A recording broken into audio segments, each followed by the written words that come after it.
recorte semanal da realidade pelo prisma da sensibilidade.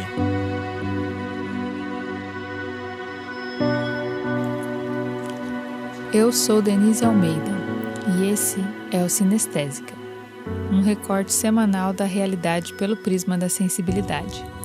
Crônicas sobre arte, educação e cultura. Você vai experimentar agora Referência, o episódio 9. Para conhecer os episódios anteriores e receber atualizações sobre os próximos, acesse sinestésica.com.br ou siga o Sinestésica nas redes sociais. Esse programa é editado para promover uma intensa imersão auditiva. Por isso, aconselho o uso de fones de ouvido. Aproveite a viagem sensorial.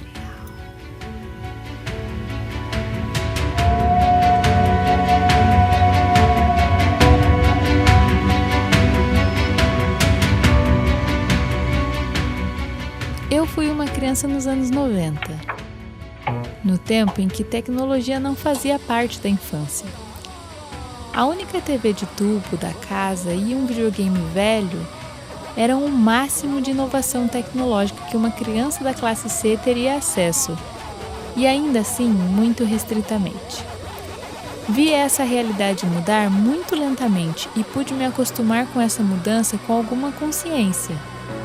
Usei um computador pela primeira vez em 1998, aos 10 anos de idade, quando meu avô precisou comprar um para trabalhar.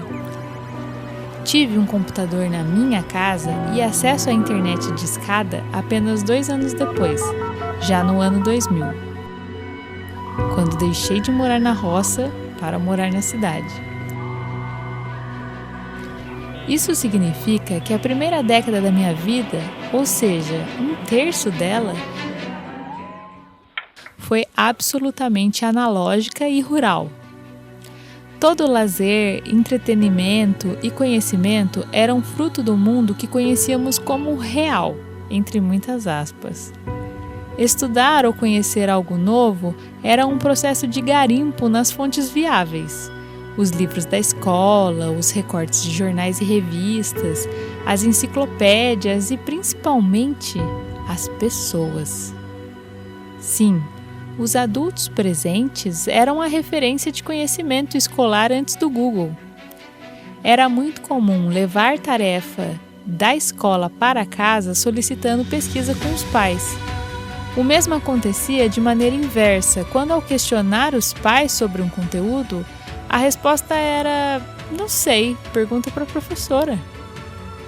Por muito tempo, o botão de search não foi uma opção viável para sanar dúvidas imediatas. Por muito tempo, a pergunta precisava ser anotada, revisada, maturada. Por muito tempo, foi necessário escolher uma pessoa confiável e capaz para sanar as dúvidas. Pois bem, 20 anos se passaram desde que me aventurei pela primeira vez em umdomínio.com.br e muita coisa mudou desde então. Diria que a principal mudança foi a minha insônia, porque o hábito dos anos 2000 de usar a internet de madrugada arruinou meu relógio biológico para sempre. Mas isso é assunto para outro episódio.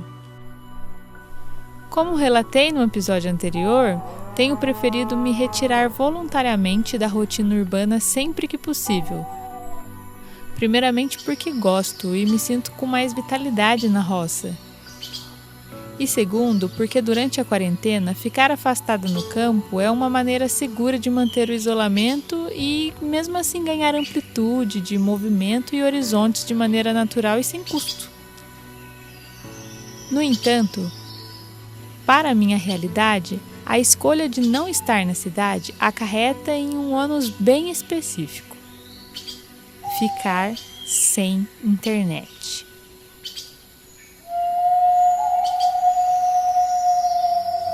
Sim, ultimamente tenho escolhido estar em um lugar sem sinal de internet móvel ou fixa, sem redes sociais, sem WhatsApp. Nada. Nadinha mesmo. Nem uma olhadinha no Instagram. Escrevo esse episódio pela primeira vez nesse ambiente, acampada, em uma propriedade distante, sem nenhuma construção de alvenaria, em um local sem energia elétrica, às 2h30 da manhã, curtindo mais uma madrugada insônia, acompanhado do que resta da bateria do meu celular e do bloco de notas do mesmo. O desafio da criatividade semanal é completamente diferente desse ponto de vista, exatamente porque é também a primeira vez em que escrevo sem ter um buscador online disponível. Não que qualquer texto bem escrito dependa exclusivamente do Google para ser bem referenciado, mas porque eu não tenho memória e nem autoestima suficientes para fazer citações de cabeça sem conferir cada detalhe para me certificar que a minha memória não está me traindo. O que acontece nesse momento é bem diferente. Minhas referências e inspirações nesse momento são apenas as luzes das estrelas e da lua reluzentes em um céu limpinho de fim de outono. A respiração leve da minha filha dormindo tranquilamente ao meu lado após ter brincado uma tarde toda no riachinho e os sons dos grilos e sapos que saúdam a escuridão. Tenho refletido muito sobre o desgaste emocional que a internet me causou nesses últimos 20 anos e imagino que para muitas pessoas isso possa soar dramático, mas a verdade é que para artistas o silêncio e o vazio são ferramentas fundamentais para a criação. Estar frequentemente bombardeada de imagens, sons, gifs, notificações não me toma apenas um tempo precioso de foco e produtividade, mas me toma principalmente a capacidade de notar com profundidade o que me toca e o que me move artisticamente. Meu processo criativo envolve algo muito parecido com uma gravidez, pensando que preciso metabolizar uma referência externa para dentro de mim. Quando algo me enfrenta externamente, eu engulo essa referência como em uma refeição, deglutindo, mastigando, absorvendo cada detalhe, para que a referência venha se tornar eu mesma, para que se transforme em uma nova parte de mim, e só então eu possa excretá-la, ou dar luz a ela em forma de arte. Porém, o tempo da internet não me permite essa fisiologia criativa. Antes mesmo que eu tenha me envolvido, me enamorado ou mesmo me revoltado com um novo estímulo, já surge outro e outro e outro. Como em um processo de intoxicação alimentar ou de vício, os sentidos se tornam inaptos às suas funções de espantar-se e de encantar-se com o que foi criado para ser um ambiente tecnológico inundado de informações, diversão e inspirações. Estar online tem me causado o mesmo efeito de estar em meio a uma multidão aos berros. Eu fico exausta.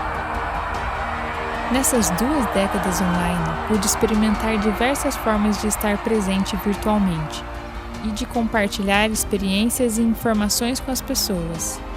Desde listas de e-mails, redes sociais primitivas, blogs e mais recentemente podcasts e vídeos. Mesmo com tanto tempo de uso constante dessas plataformas, nunca considerei a possibilidade de focar meu esforço criativo exclusivamente em nenhuma delas. E talvez por não ser uma nativa digital, o mundo analógico sempre se demonstrou muito mais sedutor. No entanto, a pandemia e a quarentena me afastaram muito mais do que eu gostaria da vida dinâmica, corporal e afetuosa que vivia 3 meses atrás, e me aprofundou ainda mais em um consumo nada saudável de internet. Nesse tempo, a crise política, o caos sanitário e a insurreição de movimentos sociais pelo mundo têm se somado ao comportamento escapista e imaturo dos usuários com um toque nefasto da polarização política partidária no Brasil. Nas últimas semanas, tenho presenciado também o desgaste da reputação de criadores de conteúdo de várias plataformas, seja por seu posicionamento político, seja por denúncia de atos ilícitos que vêm à tona para exaltar ainda mais as polêmicas do momento. É difícil manter a sanidade e a criatividade em um contexto como esse. Sinto que toda vez que abro um aplicativo de rede social, deveria ler ou ouvir uma mensagem de advertência como aquelas de embalagens de cigarro fraco. Não existe nível seguro de consumo dessa substância. E assim como o vício em nicotina, a internet dessensibiliza para algumas sutilezas que eu notava mais habilmente quando era uma criança absolutamente analógica nos anos 90. Existe algo muito sensível em fazer uma pergunta pessoalmente para alguém e esperar pela resposta. Existe uma sensibilidade efêmera e nostálgica em conversar pessoalmente e não registrar o que foi dito, nem por escrito, nem por fotos. Existe algo muito sutil e humilde em confiar nas pessoas que dividem um conhecimento ou uma informação fruto da sua trajetória, da sua vida ou de seu trabalho sem consultar o Google. Existe também uma capacidade incrível em ouvir descrições orais de cenários e acontecimentos apenas para imaginá-los, sem que seja necessário assisti-los em uma mega produção audiovisual impecável. E principalmente, existe muita coragem no ato de publicar algo escrito exclusivamente fruto da própria concepção, resultado do absoluto silêncio interno e da capacidade de compor palavras que aprendi com a minha mãe. Ninguém deveria sentir medo ou vergonha de escrever e publicar algo sem aspas ou sem citações longas, porque no fim das contas, a internet foi idealizada justamente para isso. Para ser território livre e democrático de indivíduos que compartilham suas referências e que se tornam referências uns dos outros, sem depender exclusivamente de argumentos de apelo à autoridade ou de uma chancela institucional que permita a autoexpressão livre e plena. A comunidade web extrapolou negativamente o uso dessa ampla liberdade de expressão? Muito provavelmente sim. Mas negar todo o benefício do uso dessa tecnologia é como jogar fora a água suja do banho de bacia com o bebê junto. A crise que vivemos é propícia para repensar muitos aspectos do que construímos como sociedade até aqui. E talvez o uso da internet também possa ser amplamente questionado nesse momento. É necessário pensar em formas mais saudáveis, criativas e democráticas de estar em contato com o mundo sem aprofundar desigualdades, sem acirrar a violência e sem desmerecer as trajetórias pessoais. É preciso ensinar e aprender a viver num mundo capaz de equilibrar o avanço tecnológico e a preservação da natureza, para que o progresso não seja apenas uma ficção de crescimento ilimitado e predatório, mas sim um caminho ascendente de respeito ao meio ambiente, compartilhamento de conhecimentos e solidariedade. Uma enorme referência para o meu trabalho é o podcast Talvez Seja Isso, de Bárbara Níquel e Mariana Bandarra. Nesse projeto, as apresentadoras se comprometem a ler o livro Mulheres que Correm com Lobos e comentá-lo capítulo a capítulo. O que é genial e extremamente acolhedor nos episódios é que quase sempre os comentários são fruto das vivências pessoais das apresentadoras. Ou seja, além da leitura do livro, as referências para o trabalho são elas mesmas, as próprias criadoras do conteúdo. Muitas e muitas vezes durante o programa, Mariana e Bárbara repetem algo como: "Eu não sei se é isso que está escrito, mas foi isso que eu entendi." Como em um exercício de humildade e humanidade, ao dar espaço para que os próprios ouvintes possam costurar o conteúdo com sua própria percepção e interpretação do livro, sem um dogma ou um ensinamento absoluto a ser absorvido. Quando ouço essas mulheres tão sensíveis e generosas, sinto que acolho um pouco da minha criança interior. A minha infância toma cor na minha memória, como quando era necessário perguntar algo a uma pessoa real, ao vivo, para conseguir uma resposta, uma conversa, um abraço ou um sorriso. A sensibilidade depende de tempo e de treino. Espero que possamos sentir as mudanças e nos mover de maneira sutil, mas assertiva na direção delas. Que nossas referências, mesmo que online, sejam fundamentadas em pessoas reais. E que mesmo em nossas contradições pessoais, possamos nos conectar de maneira mais carinhosa e pacífica para transformar a convivência no ambiente virtual e no mundo real em algo mais frutífero e saudável para todos. O mundo virtual pode não ser nada disso, mas nesses 20 anos foi isso que eu entendi. Essa é a minha referência. E há quanto tempo você está online? Agora tire os fones e vá ouvir sua intuição. Ela tem mais a te dizer do que os Trending Topics de hoje. Obrigada por ouvir esse episódio até o fim. Esse conteúdo é mantido por uma campanha de financiamento coletivo. Faça parte dessa realização e receba conteúdos exclusivos. Siga o Sinestésica nas redes sociais. Esse podcast foi editado por brucewilliam.com.br.